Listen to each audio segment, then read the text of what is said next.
آج محمود خان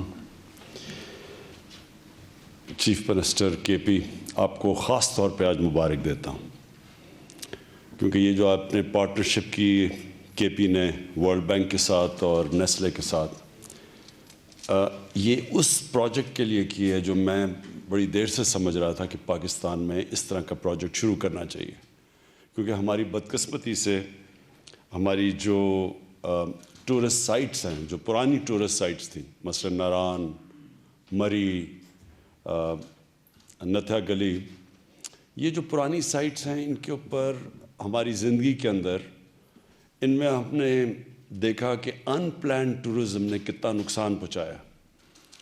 مری کا میں پڑھ رہا تھا ایک انگریز کے گیزیٹیئر میں کہ 1890 میں وہ لکھتا ہے، 1890 میں مری کا، کہ یہاں آبادی بہت زیادہ بڑھتی جا رہی ہے 1890 میں، تو یہ جو سسٹین نہیں کر سکے گا علاقہ اس آبادی کو۔ ہماری جو ہمارے سامنے مری ایک بڑی کنٹرولڈ ہوتا تھا، پھر آہستہ آہستہ بلڈنگز بنتی گئیں، پھر اس کا موسم بدلتا گیا، اور ان پلانڈ سیٹلمنٹ کی وجہ سے جو اس کی خوبصورتی ختم ہو گئی۔ ابھی بھی جو نتھیا گلی ہے وہ میں خاص طور پہ اعظم خان کو کریڈٹ دیتا ہوں کہ بچا لیا نتھیا گلی، اور ابھی بھی جو جی ڈی ہے اس نے پلاننگ کی ہوئی ہے، روک رہا ہے ان پلانڈ ڈیولپمنٹ۔ لیکن مجھے جو خوف ہے کہ یہ جو بڑی خوبصورت سائٹس کئی میں نے خود دیکھی ہوئی ہیں، کمراٹ کی مثلا میں خود گیا ہوا ہوں، اور سپورٹ ویلی میں دیکھی ہوئی ہے، کہ یہ بھی بچی ہوئی ہیں سائٹس۔ تو یہ بہت ضروری تھا جو آج آپ نے یہ ٹریک کا انیشیٹو لیا، یہ بہت ضروری تھا کہ اب جب ان کی ڈیولپمنٹ ہو تو بالکل انوائرمنٹل کنٹرول دیکھا جائے، بائی لاز بنے، جو ویسٹ ڈسپوزل ہے اس کے اوپر پوری طرح توجہ دی جائے جو آپ نے دی ہے آج، اور یہ سب ایک کنٹرولڈ انوائرمنٹ میں ہو جدھر بلڈنگز نہ بن جائیں بڑی بڑی۔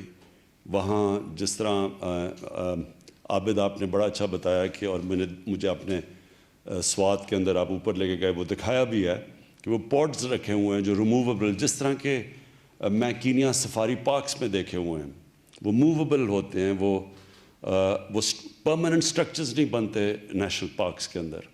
اسی طرح یہ علاقے بچیں گے تب کہ آپ ان میں پرماننٹ سٹرکچرز نہ بنائیں، آپ ایسی جگہیں بنائیں جو کہ کانکریٹ جنگل نہ بن جائے، جس طرح کہ اب مری بن چکا ہے اور جس طرح کے گلیات کے اندر بنتے جا رہے ہیں۔ امپورٹنٹ چیز کنٹری ہیڈ ورلڈ بینک کے ناجی صاحب نے کہا، بڑی امپورٹنٹ بات کی کہ یہ ٹورزم ریزورٹس تب کامیاب ہوتی ہیں، اور ورڈ استعمال کیا، سسٹینیبل تب ہوتی ہیں جب کہ مقامی لوگوں کو فائدہ ہو۔ جب تک مقامی لوگوں کو فائدہ نہیں ہوگا، ان کو روزگار نہیں ملے گا، ان کی زندگی بہتر نہیں ہوگی، تو یہ ریزورٹ زیادہ دیر چلیں گے نہیں آپ کی۔ مقامی لوگوں کو جب یہ احساس ہوگا کہ یہاں درخت نہ کٹیں، کیونکہ اگر درخت کٹ گئے تو ٹورسٹ نہیں آئیں گے، تو وہ پھر وہ درختوں کو بچائیں گے۔ جس طرح کہ چترال کے اندر آئی بیکس کی پروٹیکشن کی گئی، ایک وقت پہ آئی بیکس کا جو پاپولیشن تھا وہ تقریباً ختم ہوتا جا رہا تھا، لیکن جب مقامی لوگوں کو کہا گیا کہ اگر آپ آئی بیکس بچائیں گے اور ان میں سے صرف چن کے ہر سال میں تھوڑوں سو کی ٹرافی ہنٹنگ کی جائے گی، اور پھر اس کا جو پیسہ ہوگا وہ کمیونٹی میں خرچ ہوگا، تو وہ اب آئی بیکس کی اتنی زیادہ آبادی ہو گئی کہ اب سڑک سے آپ کو نظر آتے ہیں کھڑے ہو کے، آپ آئی بیکس کو دیکھ سکتے ہیں۔ یہی ماڈل ساری جگہ ہمیں جو ٹورزم کے لیے ریزورٹس اب کھولیں، تو یہ سارا ماڈل ایسا ہونا چاہیے کہ جو مقامی لوگ ہیں وہ بینیفٹ کریں اس سے۔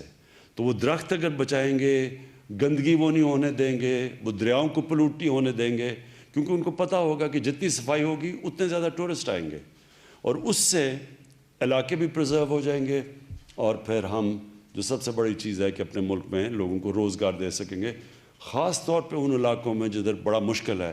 یعنی یہ جتنے بھی آپ نے علاقے بتائے، ادھر بڑا مشکل ہے، لوگ شہروں میں جاتے ہیں روزگار کے لیے، تو نوجوانوں کے لیے ان علاقوں میں اپنے آپ کو سسٹین کرنا مشکل ہوتا ہے۔ تو یہ ٹورزم ایک ایسی چیز ہے جو ان کو سسٹین کرے گی، اور پھر سے میں ریپیٹ کرتا ہوں، ایکو ٹورزم، ایکو ٹورزم ایک سائنس بن چکی ہے، اور یہ اب اگر آپ کئی جگہیں جائیں، مالڈیوز جائیں، تو یہ سب سائنس ہے. کینین سفاری پارک چلے جائیں یا باقی جو ساؤتھ افریقہ میں سفاری پارکس ہے، پوری سائنس ہے کہ کیسے وہ اپنے علاقوں کو بچاتے ہیں، کیونکہ اگر علاقے بچیں گے تو ٹورسٹ آئیں گے. دوسری چیز جو ہم سب کو سمجھنی ہے کہ اس وقت پاکستان کے اندر ٹورزم ایکسپلوڈ کر چکی ہے.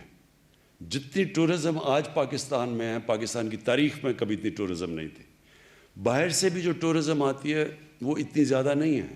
جو اندر پاکستان کی ٹورزم ہے وہ آج پاکستان کی تاریخ میں کبھی اتنی ٹورزم نہیں تھی. گرمیوں میں سارے ایک پورا ایک رش لگ جاتا ہے ہمارے ناردرن ایریاز میں، یہ اونچے جو علاقے ہیں گرمی سے لوگوں نے بچنے کے لیے. اور پھر اس کے علاوہ یہ جو موبائل فون ہے، اس نے بھی ایک بہت بڑی پروجیکشن کیا ٹورزم میں. لوگ جاتے ہیں، اپنی تصویر کھینچتے ہیں، فیس بک پہ لگاتے ہیں، تو وہ آپ کو اب کوئی ٹورزم کے لیے اشتہار نہیں دینے پڑتے. موبائل فون ہی ایک کی وجہ سے ٹورزم کے یہ جو سپاٹس ہیں یہ ساری جگہ ایڈورٹائز ہوتے ہیں. تو اس وقت جو ملک کی ضرورت ہے، سب سے زیادہ جو سیکٹر جس میں پوٹینشیل ہے اور ابھی اس کا سب سے کم اس کا ہم فائدہ اٹھا رہے ہیں، وہ پاکستان کی ٹورزم ہے. نمبر 1 ہے یہ جو ماؤنٹن ٹورزم ہے. شاید ہی دنیا میں اس طرح کے پہاڑوں جو کہ پاکستان میں اور انڈسکورڈ ہیں. ابھی بھی ہمارے علاقے ایسے ہیں جدھر لوگوں کو کوئی نہیں پتہ کہ کس طرح کی خوبصورتی ہے وہاں، کیونکہ وہ بھی علاقے بچے ہوئے ہیں. اور یہ جو آپ نے سڑکوں کا آج اعلان کیا عابد، یہ سڑکیں جب بنیں گی تو اس لیے آپ کو یہ بائی لاز اور سب کچھ بنانا پڑے گا ان کو بچانے کے لیے. جیسی سڑکیں بنیں گی ایک دم رش ہوگا ان علاقوں میں. اس لیے آپ کو فیصلہ کرنا پڑے گا بیٹھ کے، جب پلاننگ کر رہے ہیں آپ، کہ کدھر تک آپ نے گاڑیوں کو آنے دینا ہے، کون سی جگہ پروٹیکٹ کرنی ہے، گاڑیاں اس کے آگے نہیں جا سکتی. اور یہ جو کیبل کار کی آپ نے بات کی کمراٹ کے اندر، بہت خوبصورت علاقہ ہے. اور جو ابھی ایک اور چیز پاکستان میں ابھی بالکل انڈسکورڈ ہے وہ اسکیئنگ ہے. پاکستان میں جس کوالٹی کی اسکیئنگ ہے وہ شاید دنیا میں بھی نہیں ہے. اور جیسے جیسے یہ ٹورزم کے اندر یہ ریزورٹس بنتی جائیں گی تو اس کے اندر جو اسکیئنگ ہے جو ابھی تک بالکل انڈسکورڈ پوٹینشیل ہے، مجھے پورا یقین ہے کہ ساری دنیا سے یہ لوگ یہاں اسکیئنگ کرنے آئیں گے. سوئٹزرلینڈ کے اندر اصل میں اسکیئنگ کی وجہ سے لوگ جاتے ہیں وہاں سردیوں میں، اور اسکیئنگ سے سردیوں میں ہر سال $80 ارب سوئٹزرلینڈ کماتا ہے. $80 ارب. تو سوچیں ہماری ٹوٹل ایکسپورٹس $25 ارب ہے، تو صرف اسکیئنگ سے وہ کماتے ہیں. تو یہ جو علاقہ ہے سارا ہمارا کے پی کا اور جو ناردرن ایریاز ہیں، یہ سوئٹزرلینڈ سے دگنا ایریا ہے یہ. اور یہاں اسکیئنگ کے لیے بھی بہت بڑی بڑی سلوپس ہیں. تو یہ جب آپ یہ جو شروع کر رہے ہیں آپ ان کو ریزورٹس کو ڈیولپ کرنا، تو گرمیوں کے اندر یہاں ویسے ٹورسٹ جائیں گے گرمی سے بچنے کے لیے، اور سردیوں کے اندر اسکیئنگ کے لیے یہ ساری ریزورٹس آپ کی ڈیولپ ہو جائیں گی. تو جو اب ہوٹلز بھی بنانے ہیں، جب آپ کیونکہ آپ اس کی پوری ان علاقوں کو پروٹیکٹ کرنے کے لیے آپ پوری فیزیبلٹیز بنائیں گے. ان فیزیبلٹی میں ہوگا کہ کس ایریا میں کس قسم کی آپ نے ہوٹل کی اجازت دینی ہے، ہوٹل کی بھی کیا اسپیسیفیکیشنز ہونی ہیں. جس طرح وہ سوئٹزرلینڈ میں شیلز ہوتے ہیں اس طرح آپ بنائیں گے. اور یہ جو اب ایک پورا ایک نیا پوٹینشیل پاکستان کا سامنے آنے لگا ہے. تو میں آج خاص طور پہ آپ کو محمود خان آپ کو مبارک دیتا ہوں کہ کے پی نے اس میں لیڈ لی ہے. پختونخوا سب سے پہلے وہ چیزیں کرنی شروع کی ہے جو ابھی تک پاکستان میں کہیں نہیں ہوئی، کیونکہ آپ نے سب سے پہلے ریئلائز کیا کہ ان ایریاز کو پروٹیکٹ کرنا ہے. ان کی جو آپ نے سارا ویسٹ ڈسپوزل کا سارا جو پلان بنایا ہوا ہے، اور ورلڈ بینک کے ساتھ اور نیسلے کے ساتھ مل کے، یہ سب سے پہلے آپ اس ایریا میں آئے ہیں. اور مجھے یقین ہے کہ اب ناردرن ایریاز کیا اس کے اوپر بھی پوری کانسنٹریشن کریں گے، کیونکہ آپ نے جو ایکسپیرینس یہاں سے گین کریں گے وہ ناردرن ایریاز میں بھی لے کے جائیں گے، کیونکہ وہاں بھی بہت بڑا انڈسکورڈ پوٹینشیل ہے اس کا.